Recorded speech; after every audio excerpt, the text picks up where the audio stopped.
Chattanooga, Tennessee, with Alan Hughes. I've known Alan Hughes many years, I think over 20 now.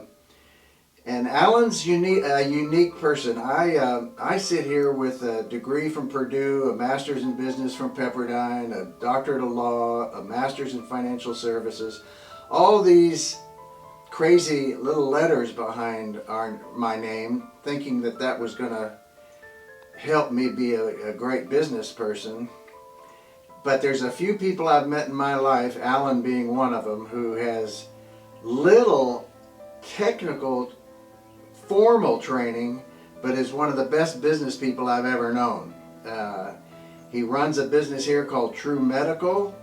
It's incredibly challenging to travel around the country and work with reps all over the United States and go to conventions and manage people, but he does an incredible job, and it requires a great deal of physical endurance and strength. So Alan, tell us about how you have maintained health and fitness throughout your career, and if that's in fact helped you overcome certain things, maybe an injury or illness or whatever. Or give us a background too of your physical things. Sure, John. First, thank you for the compliments. You two are one of my great mentors, and I really appreciate you and all the knowledge and experience you've shared with me. One of the reasons I'm involved with the physical therapy industry is they are a passionate group of professionals that really understand the bioscience of the body and constantly innovate, developing tools and techniques that can allow patients to achieve more. And that would be my testimony. I started calling on physical therapists with a limited line of products 42 years ago. Wow, 42 years. 42 years now, and I have the gray hairs to show that. But learned so much about the capability of the body, and have been fortunate enough to continue, as products have advanced, to continue down this path of offering, developing, manufacturing, and distributing thousands of products to the industry.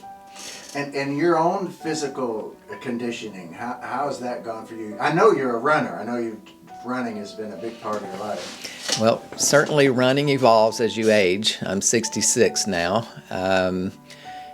Early in my running career, it was 5-mile runs on average. Eventually stepped up and ran one marathon, which was brutal on my body at 16, and decided that's not what I want to do long term. But now the runs are more burst type runs. I typically run 3 miles on an event. I have a son-in-law who is part owner in D1 sports training here in town, and he's given me a lot of advice on maintaining strength and balance so I can continue to exercise for many years to come. You do weights as well? I do light weights, but a large range of exercises now, to include more just the push-pull focus, push one day, pull the next day, and have implemented a lot of squats to my exercises. Okay. I know you travel to events around the country, and I know it's taxing on the body, but you're able to do these kinds of things on the road as well?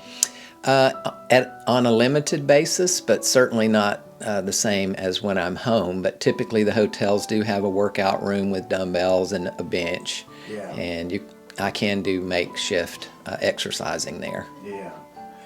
Well, anything you'd say to that? Of course, you've seen physical therapists and chiropractors, for, like you say, over 40 years.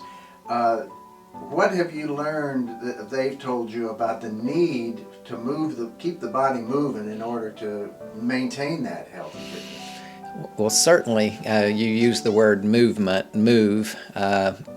One of our key suppliers, in fact, our number one supplier, has a motto that motion is medicine.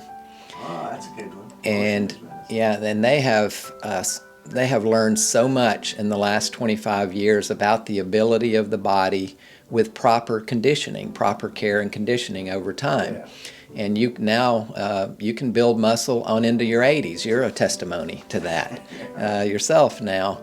The body has some incredible limits. What God created in us physically is a miraculous achievement, and learning how to dose and pace and change the way you exercise. I had to change the way I ran. Ultimately, I started having hip problems, and at one point thought I would need a hip replacement, and through a change in my technique and some good advice from my customers, I'm now fully pain-free running once again. Oh, that's so important to tell the people out there in the audience that they just don't feel like they have the ability to get out and do the things you've done. But here you are, 66.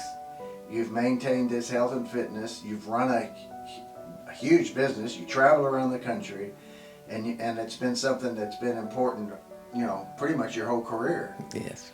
And the other thing we really like to ask people is about what drives you, what makes you get up and a challenge that the day brings, spiritual beliefs, what really is the hallmark of that part of your life?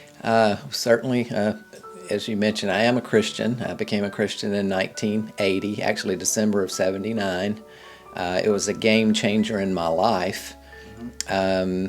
But you were pretty wild before that, right? Yeah, As I remember pretty wild. some of the stories. Yes, and the Lord still peels the onion, on a weekly basis. I'm not home yet, but certainly that set me on a different path in my life, introduced me to a different group of people, and now at this point, I help and advise a lot of people on attaining better health as they age.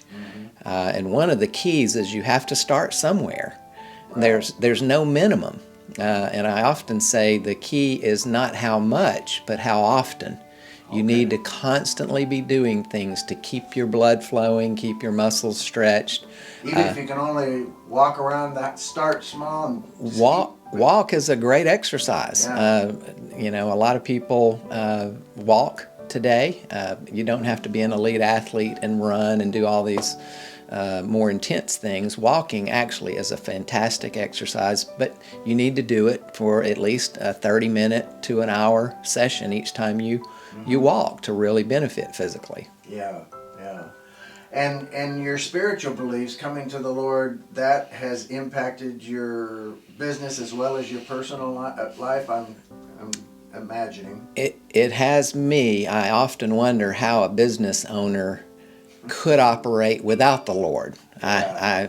For me personally, my faith has carried me through the ups and downs and dips of being a business owner and manager. And two, I love people. I've always loved people. I like to help people, and through the years, I've hired over 300 people. Wow. Yeah. And dozens and dozens of really special stories have come out of those experiences. That's great. And I know, becoming a Christian doesn't mean that life is going to all of a sudden turn to, roses and everything runs smooth, because even when you're a Christian, you have challenges in business and your family and your children.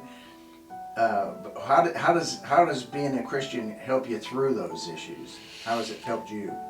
Yeah, that's an interesting conversation, because most people do expect a miraculous thing to occur when you become a Christian. In other words, everything in your life that has occurred to that point goes away or is made better. And in my experience, that's simply not true. Yeah.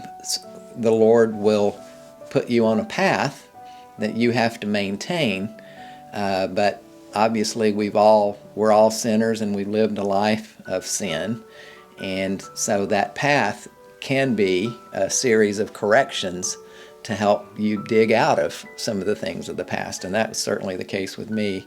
Yeah. But I can tell you, the Lord is faithful. I mean, He loves His children. He wants what's best for you and me and everyone.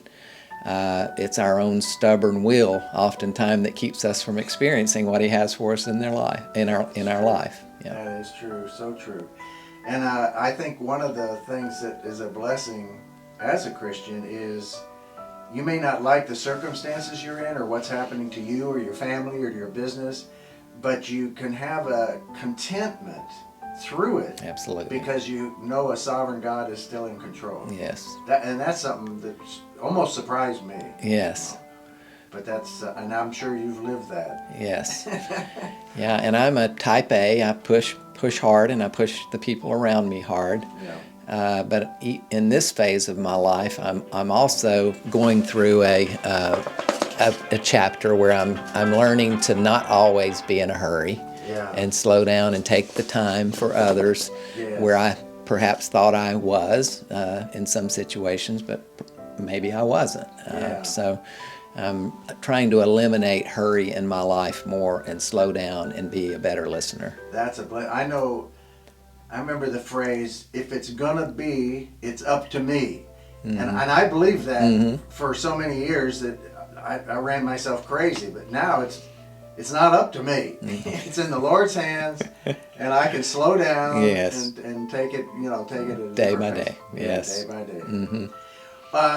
That's great. Well, anything else you'd say to that person out there watching the video to encourage them to? Of course, we want to get people involved in some activity that enhances their quality of life, and even more importantly, to understand what the spiritual truths of life are. Yeah, most people, I believe, have a stigma, a belief system that has been built into their life to where they put limits on themselves, limits on their capability with their physical health. Certainly, God has an unlimited spiritual experience for you of ups and downs, but ultimately, eternity with Him. But here on this earth, we all have gifts and callings.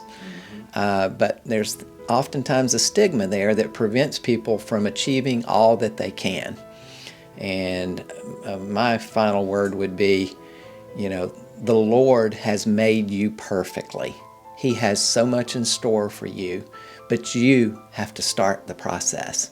He will carry you, but you have to initiate the process of change. Yes. And we do serve a great God.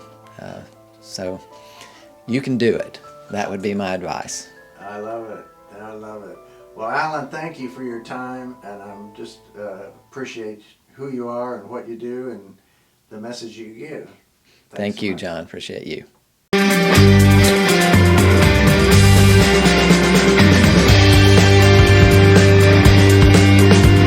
We want to thank you for watching RedefiningAging.us. I'm John Disterdick, your host.